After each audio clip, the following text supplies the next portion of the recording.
उत्तर प्रदेश के इटावा जिले से एक ऐसी घटना निकलकर सामने आई है जिसने इंसानियत को शर्मसार कर दिया है।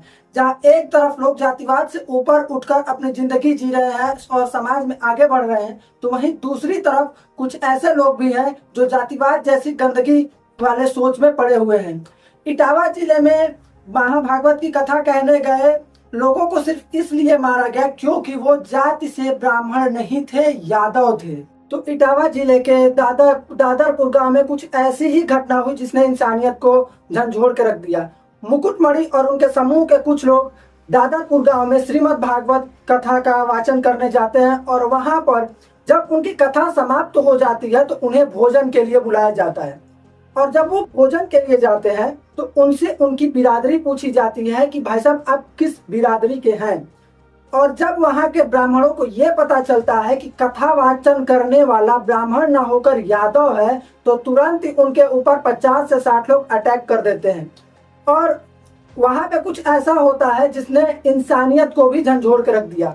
50 से 60 लोगों के अटैक करने के बाद जो मुकुटमणि थे उनकी चूटियां काट ली गई और जो उनके एक सहयोगी थे उनको उनका सिर जो है वो मुड़वा दिया गया। और कहानी अभी यही नहीं रुकी। सर मुड़वाने के बाद उनकी नाक को एक महिला यजमान के पैरों में रगड़वाया गया।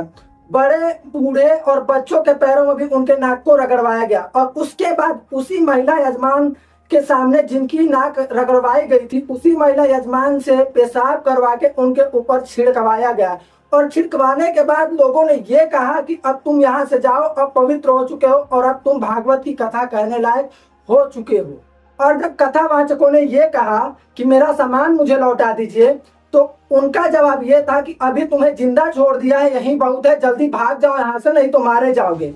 और वहां पे जो कुछ लोग खड़े थे गांव के, वो लोग बेशर्मी से या तो तमाशा देख रहे थे या फिर उनका वीडियो बनाने में लगे हुए थे। अगर ऐसा ही जातिवाद अगर चलता रहा ना, तो एक दिन अपने ही धर्म के पतन का कारण हम खुद बनेंगे। क्योंकि सरनेम लगा लेने से कोई ब्राह्मण नहीं हो जाता, सरनेम लगा लेने से कोई क्षत्रिय नहीं हो जाता, और सरनेम लगाने से ना ही कोई वैश्य होता है और ना ही कोई शूद्र होता है।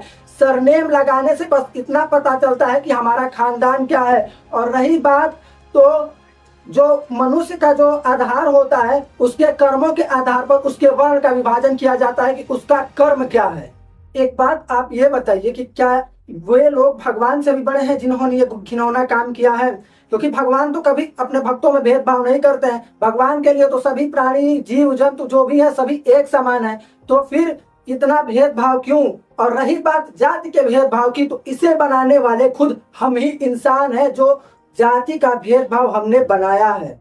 और जहाँ यह घटना हुई है वहां लोग कह रहे हैं कि ब्राह्मणों का गाँव है। और ब्राह्मणों का गांव है तो पता भी होना चाहिए कि ब्राह्मण कहते किसे हैं। ब्राह्मण का मतलब शायद आपको पता नहीं होगा, तो मैं आपको बता दूं। ब्राह्मण का मतलब हमारे संस्कृत के शास्त्रों में श्लोक लिखा हुआ है कि मातृवत परदारेषु पर द्रव्येषु लोष्ठवत आत्मोत सर्वभूतेषु यह पश्यति सह पंडित।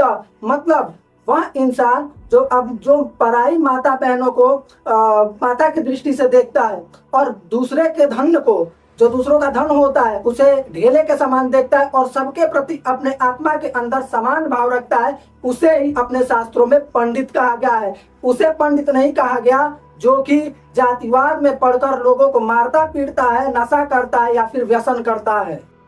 अब कुछ लोग इस बात पर आकर ये कहेंगे कि भाई साहब उसने अपना धर्म छुपाया था, उसने अपनी जाति छुपाई थी। तो मैं ये कहना चाहूंगा कि उसने अपनी जाति नहीं छुपाई थी। यह हमारे समाज का दोष है कि लोगों को अपनी जाति छुपानी पड़ रही है कोई भी काम करने से पहले। कुछ लोग ये कह रहे हैं कि उसके आधार कार्ड पे उसका नाम मुकुटमणि अग्निहोत्री था, मुकुट सिंह नहीं। लेकिन वो इंसान खुद मीडिया के सामने चिल्ला चिल्ला के कह रहा है कि मेरे पास एक ही आधार कार्ड है जिसपे मेरा नाम मुकुट सिंह लिखा हुआ है। और रही बात इनकी, तो मैं आपको बता दूं कि इनको शायद ये लग रहा होगा कि इनके इस काम को कर देने से भगवान इनसे ज्यादा खुश होंगे। लेकिन अगर इनको ये लगता है तो बहुत गलत है, ये ऐसा है ही नहीं। तो ठीक है, उसका जात दूसरा था, तो क्या आप उसके जात को छुपाने के लिए उसके साथ इतनी बर्बरता करेंगे? उसको चप्पलों से मारेंगे, पीटेंगे? और रही चप्पलों से मारने की पीटने की बात, वो अलग है, उसे बेरहमी से मारा पीटा अलग। और क्या आप वैसे इंसान पे पेशाब करवा के उसके ऊपर छिड़कवाएंगे? इतनी बर्बरता कौन करता है यार? यही अब एक घटना और निकल के आ रही है कि एक पत्रकार महोदय ने जब एक बाबा जी से पूछा कि बाबा जी आप मुझे ये बताइए कि आप दलित के घर जाएंगे तो उसका अन्न खाएंगे या नहीं खाएंगे, या पैसा लेंगे या नहीं लेंगे। तो आप दलित के यहाँ पूजा करने जाएंगे, वो खाने के लिए चावल देगा खाएंगे? नहीं। पैसा देगा तो दक्षिणा लेंगे? पैसा क्यों नहीं लेंगे, पैसा लेंगे। मतलब दलित के यहाँ पूजा करवाने गए, पैसा देगा तो लेंगे? हाँ। लेकिन खाने के लिए देगा तो नहीं? नहीं खाना नहीं। क्यों? क्योंकि वो दलित है। तो वहाँ पे बाबा जी का जवाब ये आता है कि मैं दलित के घर का अनाज तो नहीं खाऊंगा, लेकिन पैसे जरूर लूंगा। तो आप एक बात बताइए कि दलित के घर पे जो अनाज उसके पैसे से आता है, वो अनाज अशुद्ध हो गया और वो पैसा अशुद्ध नहीं हुआ। दलित जो हमें चमड़े के जूते बना के देते हैं वो अशुद्ध नहीं हुआ। दलित अगर मंदिर में जाते हैं तो मंदिर उनसे धुलवाया जाता है, वो मंदिर को ये कह के अशुद्ध कर दिया जाता है कि इस मंदिर में दलित आए थे। तो क्या मंदिर अशुद्ध हो जाता है? क्या भगवान सबके नहीं है? भगवान किसी के बपौती हो गए हैं कि नहीं? मेरी पूजा जो है वो ब्राह्मण ही करेंगे, क्षत्रिय ही करेंगे।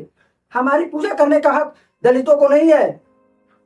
यार ये वही देश है जहां पर सामाजिक समरसता का संदेश दिया जाता है। यह वही देश है जहां वसुधैव कुटुंबकम का संदेश दिया जाता है। ये वही देश है जहां यह सिखाया जाता है कि सब लोग साथ मिलकर रहे हैं, न कि जातियों में लड़े, धर्मों में लड़े। लेकिन नहीं, यहाँ के लोगों को जातिवाद को देखना और जातिवाद करना इनका एक जो है सबसे अच्छा मुद्दा बन गया है पॉलिटिक्स के लिए। हमारे बड़े बड़े जो धर्म गुरु हैं वो यही कह रहे हैं कि जातिवाद कुछ नहीं होता है, जातिवाद से कोई फायदा नहीं है। बड़े बड़े हमारे धर्म गुरु बस यही कह रहे हैं कि भगवान सबके हैं और भगवान भी सबके ही है, बस यही बात वो कह रहे हैं और इसी बात को समझने की जरूरत है। आजादी के 76 साल बाद भी हम इसी में उलझे हुए हैं कि कौन दलित है, कौन यादव है, कौन तेली है, कौन आदिवासी है, कौन वैश्य है, कौन, मतलब कि हम पूरी तरह से जातियों में उलझे हुए हैं, इससे बाहर निकल ही नहीं रहे। एक तरफ जहां भारत को जो है एक वसुधैव कुटुंबकम वाला देश समझा जाता है, वहीं आज भारत जो है एक अलग ही लेवल पे जा चुका है और जातिवाद वाला देश बन चुका है। डेवलपमेंट के मामले में भारत के सबसे पीछे रहने का पता है कारण क्या है? जातिवाद। क्योंकि अगर जातिवाद नहीं होता तो आप एक बार खुद को सोचिए कि हमारा भारत कहाँ होता। हमारे जातिवाद का ही फायदा उठाकर बाहर के देश या फिर अंदर के ही कुछ लोग हमारे ऊपर अटैक करते हैं, क्योंकि हम जातिवाद में उलझ कर रह जाते हैं। क्योंकि अगर वो किसी अन्य जाति का होगा तो हम उसकी साइड नहीं लेंगे, अगर वो हमारी जाति का होगा तो हम उसकी साइड लेंगे। यार मैं एक बात कहूंगा कि जातिवाद के अंदर इतनी क्षमता है ना कि वो पूरे की पूरे कौम को खा सकता है। इसलिए जातिवाद से उठो, आगे बढ़ो, दुनिया को देखो, समझो और आगे की तरफ चलो और डेवलपमेंट में पूरे देश का साथ दो। नहीं तो इसी तरह जातिवाद में एक दिन सब कुछ खत्म हो जाएगा और कुछ नहीं बचेगा। तो ऑडियंस, आई होप आपको ये वीडियो पसंद आया होगा, और वीडियो पसंद आई है तो वीडियो को लाइक करिए, कमेंट करिए और शेयर करिए और चैनल को सब्सक्राइब करिए। तब तक के लिए चलते हैं, मिलेंगे अगली वीडियो में। जय हिंद।